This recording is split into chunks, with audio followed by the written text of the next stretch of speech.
it's about making money, but it's also about enjoying it. If you're making millions of dollars and you're miserable, what is the point? What is the point? And if you're making $1 million, you're miserable and all you're doing is working, what is the point? You can go do that in a job.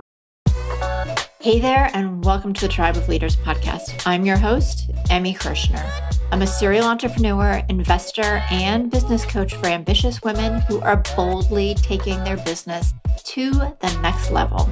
And I believe that building a successful business isn't about working 24/7 just to merely meet a revenue goal.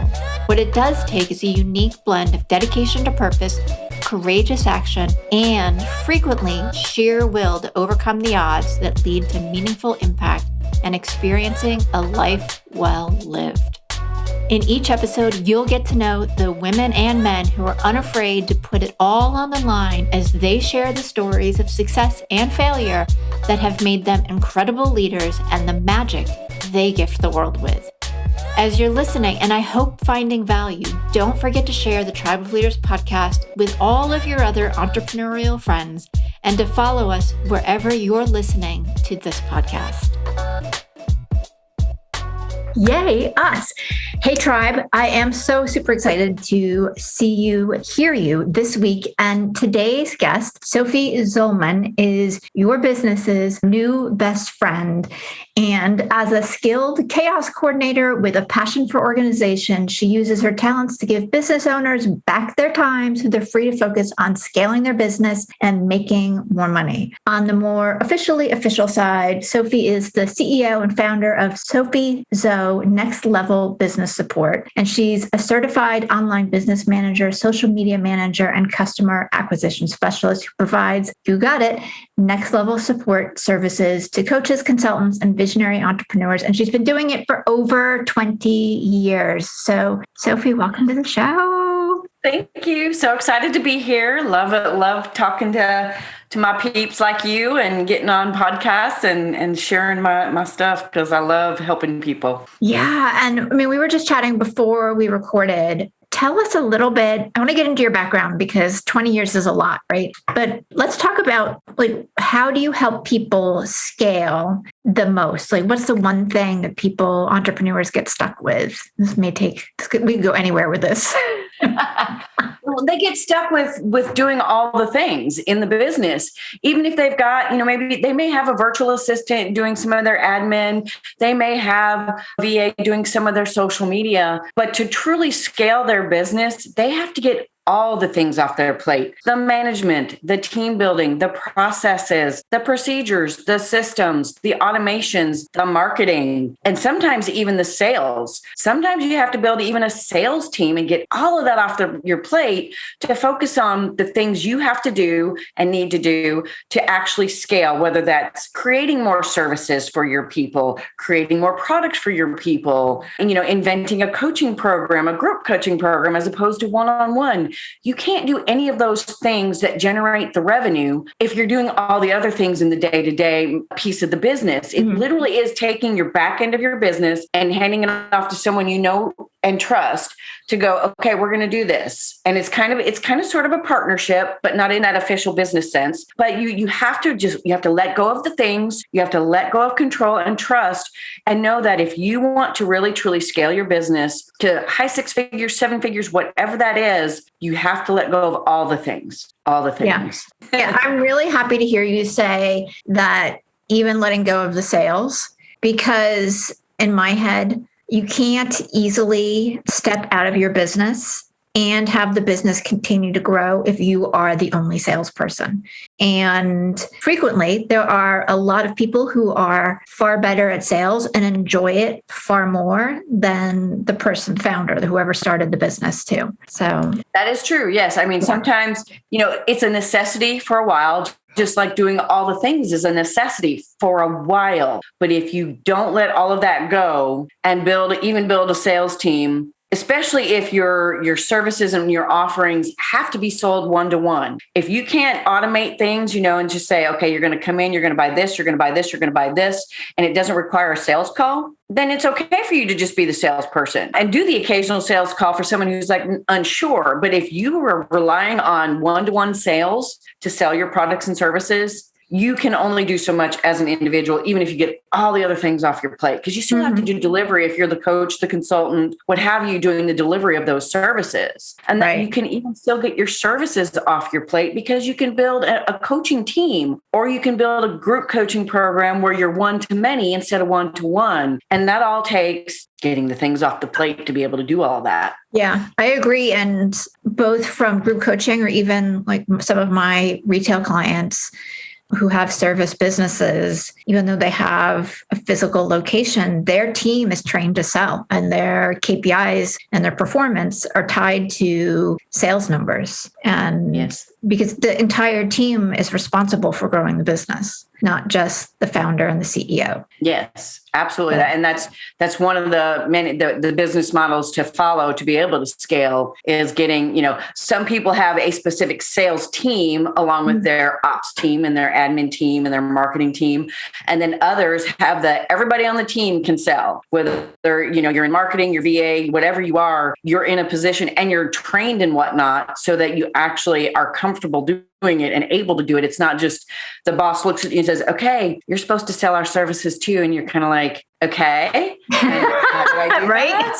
Like deer in the headlights. Yeah. Yeah. You're like, really? Okay. Well, are you going to train me? Teach me what to do? You have to be, when you're doing that, it has to be, that's where the systems and the processes come into place. If you don't have the systems and processes, you can't ask your team to sell because they'll all be deer in the headlights going, okay, sure, whatever you say. I want to switch gears because we could go on and spend the entire podcast on all of the different ways. So we'll circle back into why having a team and how to do that and what that can look like in several minutes. But you've been in business for 20 years. And that is quite the accomplishment because I think it's something, the statistic, I can't talk today, is something like 90% of all businesses don't make it even 10 years. So I'm really curious, what's the secret sauce? Well, let me do a small correction. I've been doing this work for 20 years. Okay. I've been doing it as a business for 12 and a half years. Still over the 10. Yes, I'm still over the 10, but the official business, the LLC, didn't happen until 2009 because I was doing it freelance for the first 7, 8, 9 years, whatever it was.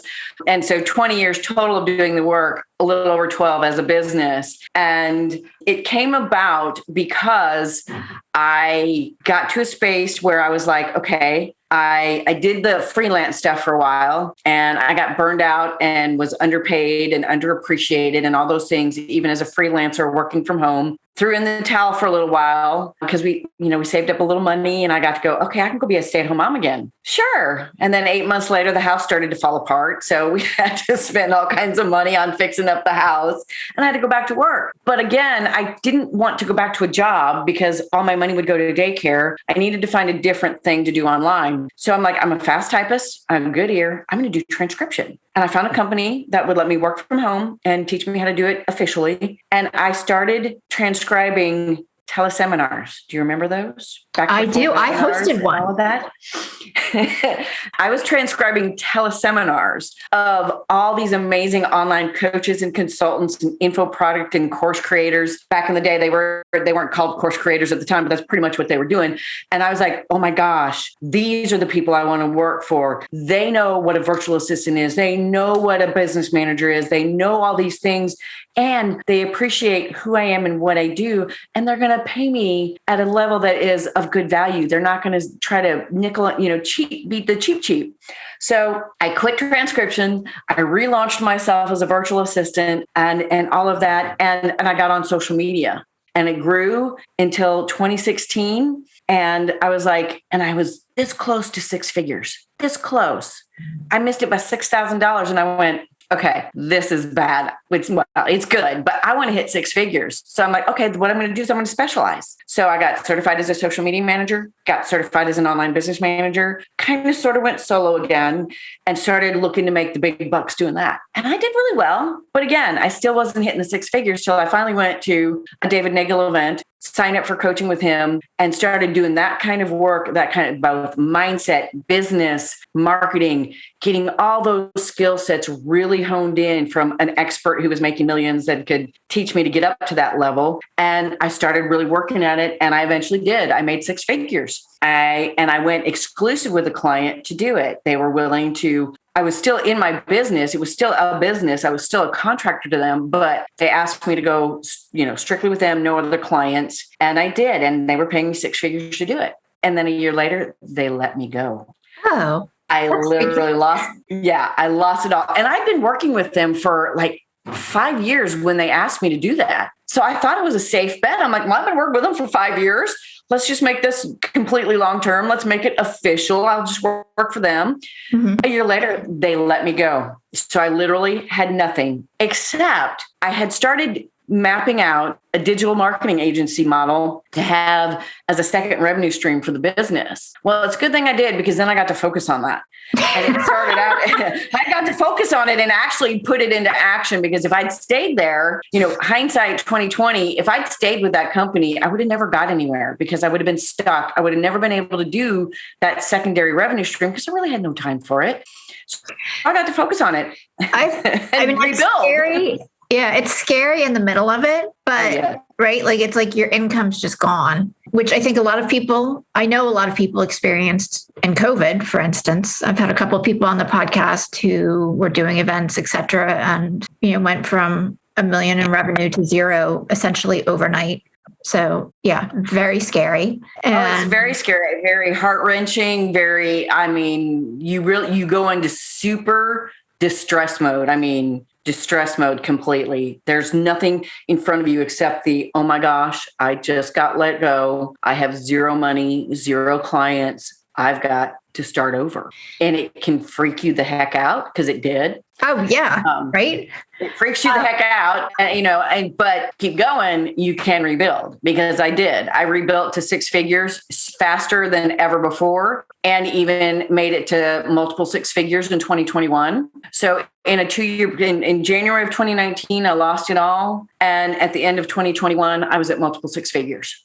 And a lot of it was, I was still coaching with David Nagel at the time. And then I went through a couple of different coaching programs in the process between 2020 to end of 2021. And I just kept going. I kept learning. I kept the mindset going, because, when I first got that call, in that distress I was in, I went downstairs to my husband's office because he works from home for the company he works for. And of course, I'm in tears, bawling my eyes out. And I look at him and he's like, "Oh my God, what?" And I tell him that I got let go. And he's like, "Good." And I was just like, "Are you kidding me? You just said good." He's like, "Yeah." He goes, "Because you were stressed out. You were working god awful hours. You were not happy as much as you want to think you were. You were not happy. It was not a great relationship. It was not a good thing to be in." He's like, "I'm glad." He goes, "Now we just get to decide what you want to do from here." And I'm like, "Okay, fine." So I call my coach and I'm like, "Liz, I just got let go." And she was, "Good." Everybody could see but me that it was actually a good thing. In that moment, in that first 24 hours, it was the worst thing in my life. And they all said, "Go ahead, cry it out, scream it out, cuss it out, whatever you want to do, but then wake up tomorrow and let's start over. Let's look at this and let's start. Where can we go from here? What can we do from here and make things bigger, better, whatever you want?" And because of that, I am here today in the best evolution of my business ever, doing what I absolutely love with a team of people who are amazing and a bunch of fabulous clients that I adore. Yeah, that, I think what you just talked about is why it's so crucial to have support, is because I don't care how mindset we are. I don't care how expansive you are. I don't care what it is. We still all have a box, and there's still a place of the things that we don't see or don't know that we don't know or see. And until you get that input from other people when they're really courageous enough to say good or don't do that, right? And you can hear it because they've probably said it 10 other times. And so I'm going to put in, and you can hear it. That's why you want those people around you and why you want to intentionally surround yourself, because otherwise we're going to go down the path because that's what we see in our head. Yep. Oh yeah, support is the support beyond, the team doing the things, coaches, mentors, family and friends that believe in you, that can see through your blinders and your rose-colored glasses. Because yes, when you get into a groove, then blinders come on, or those rose-colored glasses come on, and you don't see when you get off path and you start veering down the not so great road of life. But you have that support to pull you back and say, whoa, stop, wait a minute. Do you really want to go there? And you're like, oh, no, I don't. Thank you for pulling me back into center, back into where the path I need to be on, and the one I said I wanted to be on, and not going off on these tangents that are not productive and not good for me. Yeah, absolutely. So did you have a moment? I'm curious, because if both your coach and your husband were like, good, finally, duh, did you still have a moment of like that freeze? Like, I just want to go lay under my bed and not come out? Or were you able to kind of snap into, oh, all right, this is the next step pretty quickly? Well, between the two of them, my coach was like, okay, I'm giving you 24 hours to wallow. You have 24 hours to wallow. And she literally said, you have 24 hours to wallow.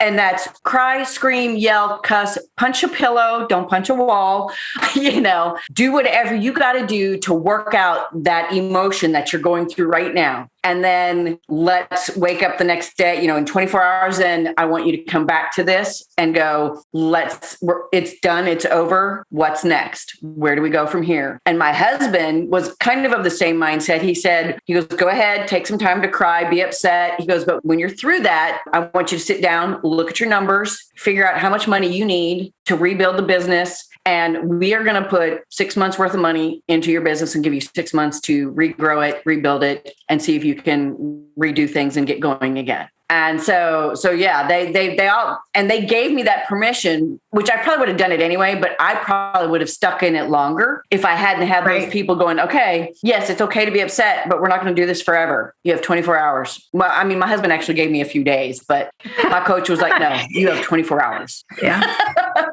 Which is good. Like, that's enough. Oh yeah. Yeah. Because if you sit and wallow and stay all embroiled in the negativity of it, it's going to be harder to pull yourself out of it. It's going to be harder to decide to go, yes, I still want to do this. I'm not throwing in the towel. This is what I know my purpose is. This is what my mission is. I want to do this. I love doing this. This is just a bump in the road that I have to get over and start again. And so I did. Yeah. Where are you stronger now? I am stronger it sounds really bad, but in all aspects, because I have learned how to handle getting let go. I've learned how to let go of non-ideal clients. I have learned to be mindful of my time, my mental state, and what's going on, to know if I'm getting stuck in that rut of a not so great relationship with a client, and either making steps to get with them and fix it and make it better, or say, okay, we got to part ways because it's just isn't working for either of us, and just keeping as much of the ideal stuff, so to speak, in front of me, top of mind at all times, always looking at my mindset, always looking at the numbers, always looking at who's doing what on my team for my clients, and always making sure we're doing the best we can do for our clients and still bringing in more clients. That's amazing. So it sounds like you have part of the way you rebuilt your business, and true to the way you want to support your clients, is you've surrounded yourself with support as well. So absolutely, you continue to scale. Yes. Between my team, and at the time it was actually just me and my daughter-in-law, and I had just hired her probably, I don't even think it was 6 months prior to getting let go. I had just hired her to bring her on to help me with that agency thing that I was trying to build, and to help me keep going, working for that client. And I had to call her and my son over and say, so this just happened. And we have decided to Mike and I have decided to invest personal money into the business, and I've got 6 months worth of funds to rebuild this. And I said, I would totally understand if you'd like to resign now and go find a job, so that you are confident you have a job and some revenue and some income for you and your and Ty, because they didn't have the baby at the time. This was several years before the baby. And I said, but go home and think about it. I don't need an answer right now, but if you want to stay on and help me rebuild the business from scratch, I'd love it, but I'd understand if you don't. And they went home, and within an hour, she texted me and said, I'm in, let's do this. And so together, my daughter-in-law and I rebuilt this from the ground up. And she's still with me today. And now my daughter is with me as well. My daughter started working with me this year too. So it's become a women-owned, family-run business. Which is so cool. And yeah, it is. And I never had that definitive desire in my head to make it family owned or family run because, I was like, nobody, my husband and son definitely don't want to work for me, and that's cool. they're IT engineers and they would be bored working for me because there's nothing that they can do in my business with their skill sets. Yeah. But, my daughter-in-law she got a biology degree, was working in a lab locally here, but she hated it. She was miserable. And I'm like, well, I need help. She's miserable. Let me see if she wants to come work for me. And thus it was born. And she said yes. And she's been with me ever since. And then this year, my daughter joined me because the pandemic kind of messed up her career path. She wanted to be an esthetician and she got certified in the middle of a pandemic and couldn't get a job because of the pandemic. You're not allowed to be in front of people and touching them, doing facials and whatnot. So she was like, okay, Mom, I need something and I don't want to do it in the bar and restaurant industry. Can I come work for you? And I'm like, sure, I've got space for you. Let's do this. Mm-hmm. And that's when my daughter-in-law was pregnant. And she kind of came in to be the backup to my daughter-in-law, especially during the maternity leave. But together, the three of us are here together now running the business. I have other team members that aren't related to me, but I've built a team for the business. But I also have the familial support, the colleagues and friends support. And I don't go very long without a coach or mentor. Sometimes I go a little bit because I got to find that, I know I'm ready for the next one, but I don't know who that is. And it takes me a little bit to find them. But I am almost never without a coach and mentor and or mastermind group to be able to keep me going and keep that support that is outside of family as well. As much as my husband knows a good bit about business, he doesn't know the ins and outs of my business and the online business world so much as the brick and mortar business. And there are differences. So there's areas where he can be supportive and helpful. And there's other areas where it's like, honey, you don't have a clue. Thank you, but you don't have a clue. Yeah. And you want his role to be supportive in your business and backing you up, at least to me, but not necessarily the key guider of your business, right? Mm-mm. Particularly if he's more of an engineer type, he's got a totally different brain set and skill set than most entrepreneurs. So yes.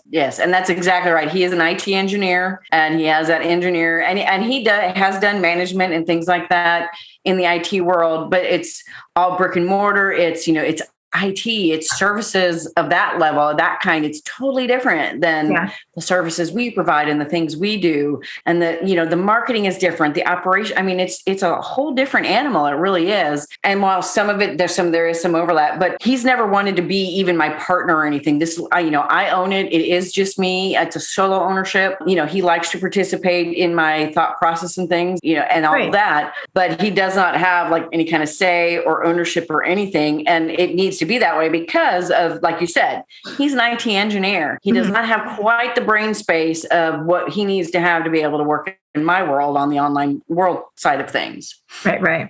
Which is fine, which is perfect. Oh yeah. It's totally fine. There are plenty of people out there that husbands and wives do the business together. And there are plenty where the wife does her business and the husband does his business or his job. And they're, and never the two shall meet.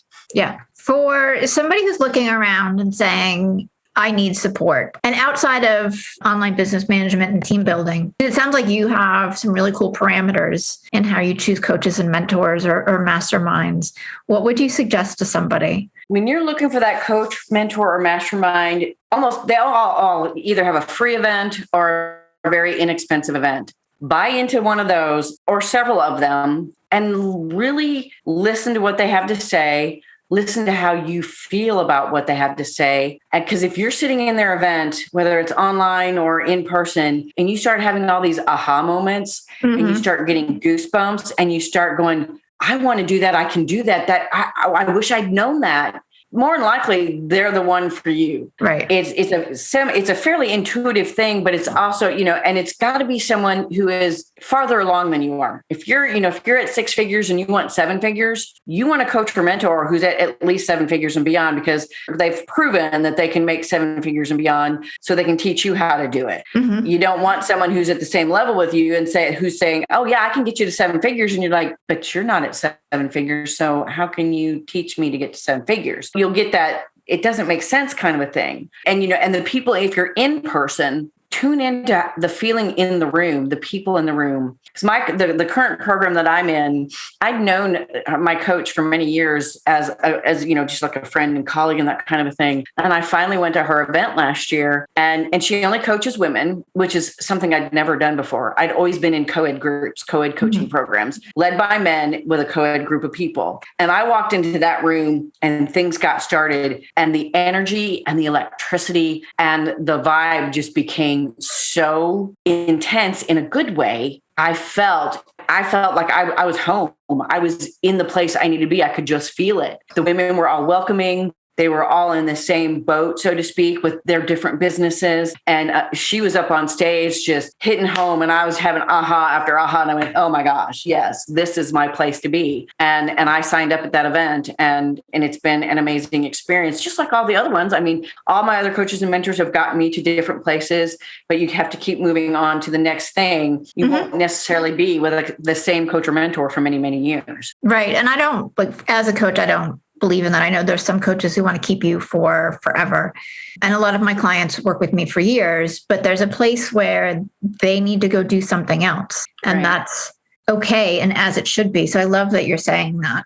I want to circle back to, and for somebody who's sitting there and going, I need business support. What are the first things somebody can look at in getting off their plate? Well, I call it following yourself. You know how you have a bring a kid to work day and the kid follows you around to see what you do? You're going to bring yourself to work and you're going to follow yourself around. And you sit down every time you sit down to work every day for at least 2 to 3 days, preferably a full week. Every time you do something, write it down, so that you have a full list of everything you do in your day every week. And then you take that list and you go, okay, ask yourself these questions. What do I love doing here? What do I hate doing here? What do I not really know how to do it, but I'm doing it anyway? And start dividing your list into those categories. And you want to start getting the things off your plate that you don't love doing, that you don't really know how to do, and you're just kind of winging it. And even if it's something you love, you got to look at it and say, the next question is, do I really need to be doing this? Is this something I have to do? Or can I get it off my plate to free me up for the stuff that I do have to do? Because that's another category you need to have in that list is, what are the things I absolutely have to do that I cannot delegate? Right. And you break it down like that. And then you go, okay, so, and then you look at, of course, you're going to look at your budget and your cash flow and your money so that you know what you can afford, because you may not be able to go instant team like me. I have an instant team ready to go for my clients, and we can do it all, or we can do a little bit, there's a mix and match there. But sometimes if you're not quite to that level, you need to figure out the top 3 to 5 things that you absolutely want to and need to delegate to give you the space to generate more revenue, to be able to give that person more, to bring on more people, because it will have a snowball effect. If you let yourself let go and pay someone to do some things, and you utilize that free time to do the things that generate the revenue, you will just have this great, good snowball effect of, oh my gosh, she's doing 20 hours a month at $500. I'm paying her $500 to do 20 hours a month of work. I'm spending that 20 hours getting new clients who are coming in at, say, just, for round numbers, $1,000 a month. That very first client that you get at $1,000 a month, and you're paying this person $500 a month, huge ROI. And you're like, oh my God, the light bulbs go off and you're like, okay, now I'm going to give her 10 more hours and I'm going to get 2 more clients. And it's still just it's just this great growth process. And then when he or she is maxed out, you start looking at bringing in more people, and you can get to a point where you may have 2 or 3 people. And then you're like, okay, now you're making mid to high 6 figures and you're going, okay, I've got these people, but now I'm managing them. I'm telling them what to do, all those different things. I got to get that off my plate. Mm-hmm. And then you come to someone like me or another business manager, or, someone who does the management processes and operations side of things, and you bring them in. And that's when you literally get everything off your plate, including the management, the planning, all those different things, the leadership of the team, to really blow the doors off and start creating new services, new programs, new whatever, to really amp up the revenue streams, knowing you have that full team of support behind you, taking care of all that stuff and helping you do those things, the things that the pieces of that invention process that you don't have to do. I'm fairly certain that you have just blown up a few of our listeners' minds because they're not supported the way that they could be. if they're interested in reaching out and connecting with you, how can they do that? They can go to my website, sophiezo.com, SOPHIEZ as in zebra O.com. I'm also on all the social media platforms except TikTok and Snapchat. I'm not there. I'm not there either. I'm technically on Snapchat, but I'm technically on Snapchat for family purposes, personal purposes. I don't use it for business, but I am on Facebook, Instagram, Clubhouse, LinkedIn, and Twitter. And I'm either Sophie Zo or the Sophie Zo. And on LinkedIn, of course, I'm Sophia Zollmann, my full name. And you can find me in any of those places. And you can also check out my podcast, Building Your Empire with Sophie Zo, to learn more about what we do and how we do it and the different things of delegating, outsourcing, all those different pieces, to learn more about us in that respect too. Awesome. Thank you. And we'll have all those links in the show notes too. And if somebody has like a bunch of questions, is there a way that they can connect with you beyond just following you? Oh, yes. If they go to sophiezo.com, there are buttons all over the place that say book a call. I have a free 30-minute chat with Sophie call that you can chat to ask questions, learn more, see if we're a fit. And if not, how we can help you find the right person for you or right people for you, because you got to be a fit for us and vice versa. But I'm also about helping you find that right fit if we're not the right fit for you. So I can help you with absolutely. that too. And what I like too is like pre-planning this. Like maybe you're not at that space of having, like, you're still in solopreneur mode, which is okay. But you know that you're getting to a place where you want to have assistance, and starting to talk to somebody like you can help narrow what does that look like and when's the right time for me to do that. Or even if it's bringing on a whole team and really doing more of the operations piece, it's the same thing. Let's talk about that so that if it's 1 month, 3 months, 6 months out, you can plan accordingly. Yes, because there is a strategy to knowing when you got to know when you're ready to do that. There's plans you like you said, you can plan and plot, and because business plans need to include that kind of stuff. A lot of people like, well, my business plan is I'm going to make X dollars, and these are the things I'm going to sell to make those X dollars. This is the marketing I'm going to do it, but they're still going me, I, and it's like, okay, you didn't fit anything in there of when you're going to delegate that stuff. Where does that fit into your business plan, and how does that work? And so we can talk about that definitely. Yeah, awesome. Which will be so helpful and valuable, I'm sure. So thank you. And Sophie, this has been amazing. I love hearing your story, and so encouraging, because I think it's so hard to come back when you have those abrupt business shifts, those little universal pushes. Those, I call them the universal 2x4, because I literally did. It was like, it really was a 2x4 upside the head. It's like, you're not doing that anymore. And I'm like, okay, thank you. Thanks. Definitely. Yeah. And I've had so much fun with you. So thank you so much. You're welcome. Thank you. It has been fun. I love sharing with people about it, because, I used to not talk about my story much, and it's not even really on my website, because but it is, you can come back from anything if you really want to. And so I love sharing my story and, what I do and how I help people too, because that, my part of who I am and what I do is helping 6 and 7 figure business owners have a life, because you didn't start a business to be just working 24/7. You built it to have some freedom and some lifestyle too. So that's a part of what we like to help people do too. And it's funny that you say that, and we're almost out of time, so I can be quick, but it's funny that you say that, because one of the things that occurred to me over the holidays is how imperative it is that we live our best lives as entrepreneurs, as people who impact other people. And I don't care how small or how big that impact is.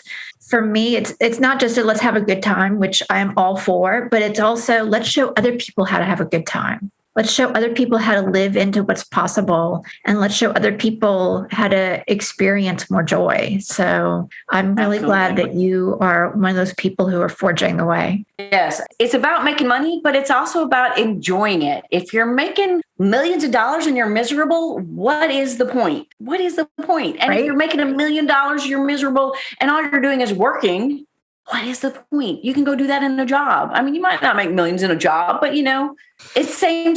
It's like you didn't quit your day job to start a business, to work 24/7, to be miserable. That's not what you did. And so, let's kind of push those nudges into getting you back on track to making money, enjoying what you do, and enjoying your life too. Awesome. Well, thank you so much. You're welcome. My pleasure. It's been a blast. Thank you for having me.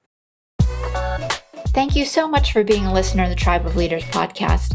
I am so grateful for each and every episode that you tune in and listen to.